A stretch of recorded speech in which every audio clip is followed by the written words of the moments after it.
ඔබ මේ ගමන් කරන්නේ ඓතිහාසික වනමන්දාව රාජමහා විහාරස්ථානයටයි.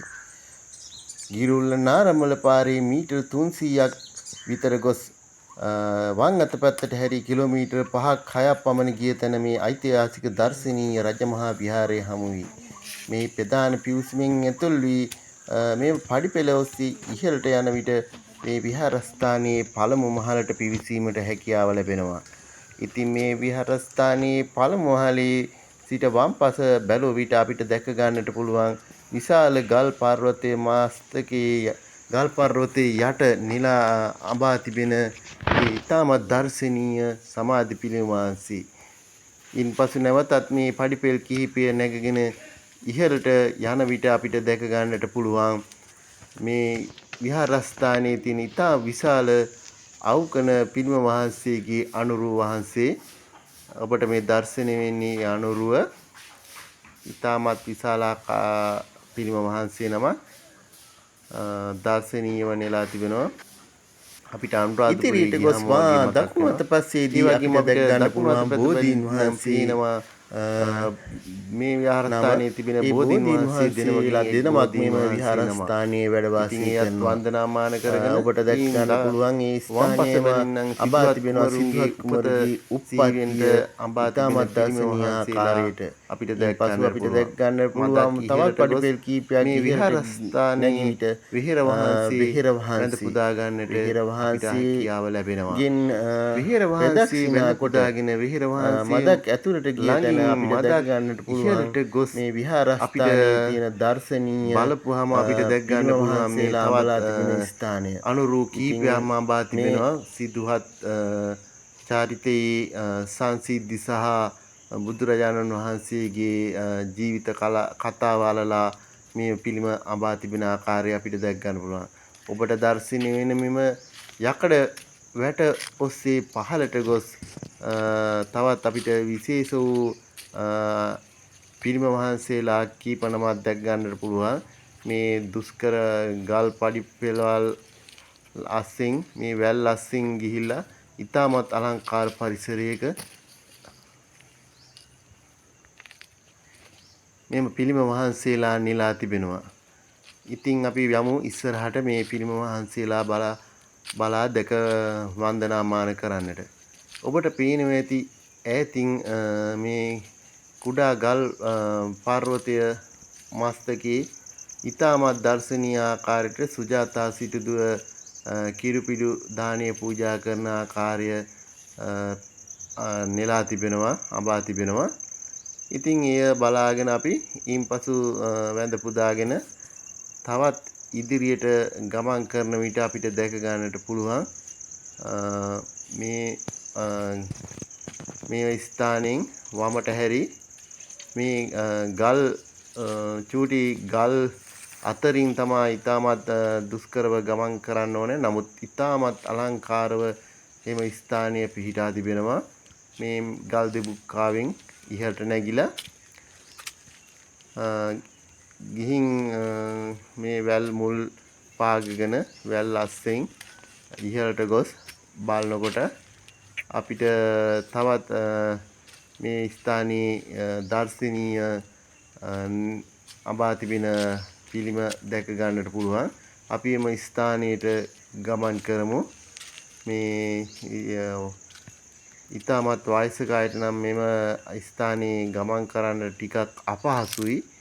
නමුත් තරුණ ශ්‍රාවකයන්ට තරුණ උපාසක උපාසිකාවන්ට මැදිවී අයට මෙම ස්ථානයට ඉතාමත් පහසුවෙන් ගමන් කිරීමේ හැකියාව තිබෙනවා. අපි මේ ස්ථානයට ගමන් කරන විට ටිකක් වල් වී තිබෙන ආකාරයක් පෙන්눔 කරන්නේ.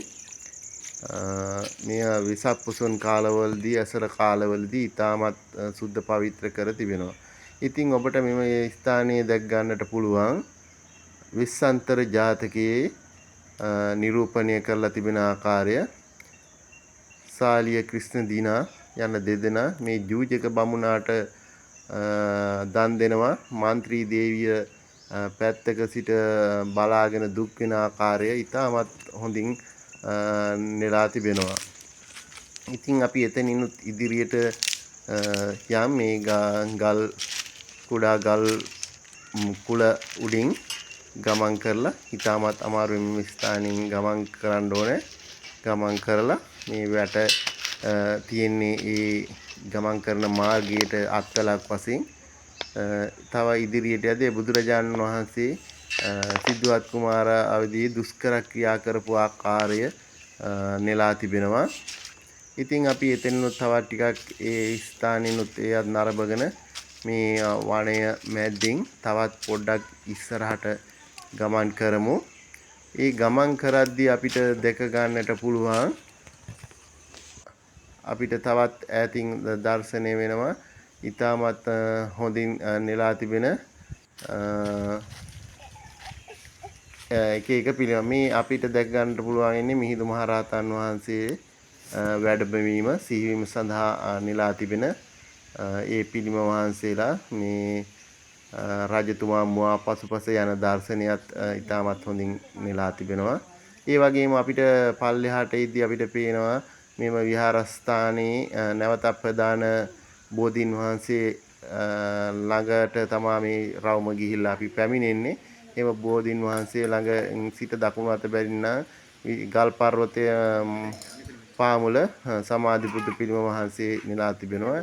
ඒ වගේම ප්‍රධාන විහාරස්ථානයේ තිබෙන්නේ මේ විශාල ගල් පර්වතය යට අපි ඇතුළට ගිහින් බලමු. මේ ගල් පර්වතය ඊටමත් පැරණි බුද්ධ ප්‍රතිමා දැක් ගන්නට පුළුවන්. මේවා විශාල ප්‍රමාණයේ බුද්ධ ප්‍රතිමා සදහසිතින් අපි මේ බුද්ධ ප්‍රතිමාව වන්දනා කරගෙන එළියට එමු. ඒ දකුණු අත පසින් මෙම බුද්ධ ප්‍රතිමා වහන්සේ නමත් වම් අත පසින් මෙම පිළිම වහන්සේලාත් නෙලා තිබෙනවා අපට දැක් ගලා ගන්න පුළුවන්.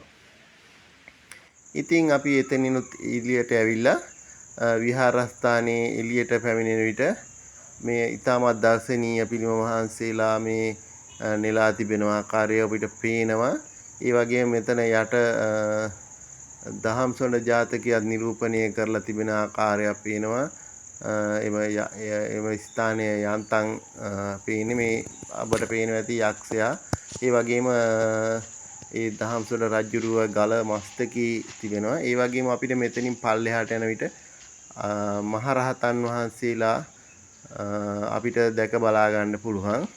අඤ්ඤා කොණ්ඩඤ්ඤ මහරහතන් වහන්සේ, සරියුත් මුගලන් මහරහතන් වහන්සේලා ඇතුළු 80 ශ්‍රාවකයන් වහන්සේලා මේ විශාල ගල් පර්වතය වටේටම ඊටමත් අලංකාරාකාරයෙන් නෙලා තිබෙනවා. ඔබට දැක බලා ගන්න පුළුවන්.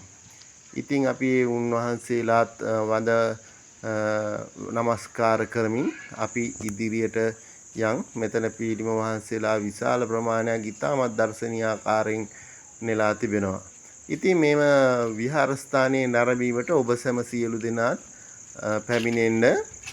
ඒ ඊටමත් දර්ශනීය විහෙරක් ඔබ අනිවාර්යයෙන්ම මේ ස්ථානයට පැමිණෙනවා කියලා අපි බලාපොරොත්තු වෙනවා. මෙම දර්ශනීය විහෙර වහන්සේ වැඳ පුදාගෙන අපි සදහසිතින් අපි මෙම ස්ථානයේ නික්ම යනවා. ඉතින් මෙම ස්ථානයේ නික්ම ගිය යනකොට අපිට දැක් ගන්න පුළුවන් පුංචි විලක් මැද්දේ මුචලින්ද නාගදර්ණය නෙලා තිබෙන ආකාරය. ඉතින් අපි ඒ ස්ථානයන් නරඹගෙන මුචලින්ද නාගදර්ණය නෙලා තිබෙනවා. ඒකේ ස්ථානය බලාගෙන අපි යන ඔබ සැමට තෙරුවන් සරණයි. තවත් මෙවැනි වටිනා විහාරස්ථානයන් නැරඹීමට මාගේ channel එක subscribe කර තියබා ගන්න.